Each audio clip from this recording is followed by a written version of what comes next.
في الفيديو اللي فات عرفنا ازاي نعرف على نفسنا بالألماني. النهاردة هنكمل خطوة أهم، الهواياتك زائد السؤال والجواب بشكل طبيعي زي الألمان بالظبط. حضر قهوتك ويلا نبدأ. أول حاجة ناخدها السؤال الرئيسي. 1.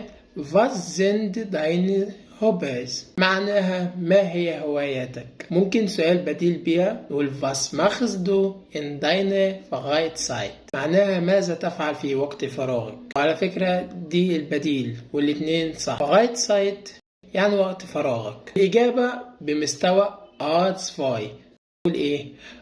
Meine Hobbys sind Fußball spielen und Musik. البديل Meine Freizeit spiele ich Fußball und höre Musik. أنا من اللي أنا بلعب كرة القدم وأسمع موسيقى. ملاحظة مهمة، ليه قلنا زند؟ عشان إحنا قلنا الجمع.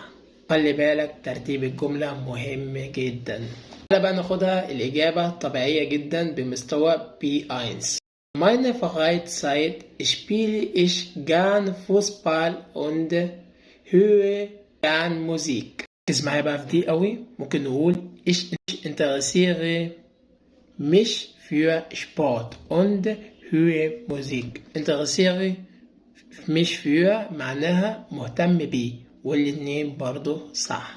طبيعي لما يسألني طبعا لازم أسأله und du أو أنت، أو نقول was ist dein Hobby. ألطف جدا نقول und was machst du gern. هنعمل تمثيل بسيط، شخص واحد وشخص اتنين. شخص واحد هيقول لك was ist dein Hobby. شخص اتنين هيرد يقول له mein Hobby ist Fußball und du. يقول له ich lese gerne Bücher. أو ممكن يسألك بطريقة تانية. شخص واحد يقول لك was machst du in deiner Freizeit؟ طبعا هترد عليه تقول له ايه in meiner Freizeit spiele ich gerne Fußball und lese gerne Bücher. und du رد الشخص اللي هو واحد فيقول له ايه ich höre gerne Musik. gehe manchmal spazieren. manchmal معناها يعني أحيانا، وشباتين يعني يتنزه أو يتمشى. أخطاء شائعة جدا. ينفع نقول meine Hobby ist Fußball spielen؟ طبعا خطأ. ليه؟ لأن الجملة مفردة فنقول mein Hobby ist Fußball spielen. غلطة تانية، ينفع نقول ich spiele gerne Fußball und in meiner Freizeit spiele ich immer؟ طبعا غلط. In meiner Freizeit spiele ich Fußball.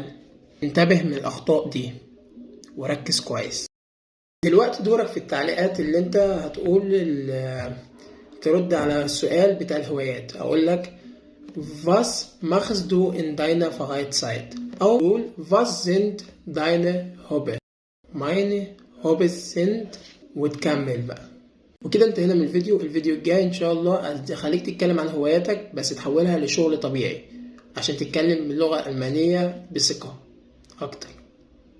ما تنساش تصلي على النبي اهم حاجة، واتمنى لكم يوما جميلا. Ich wünsche euch einen schönen Tag. Tschüss.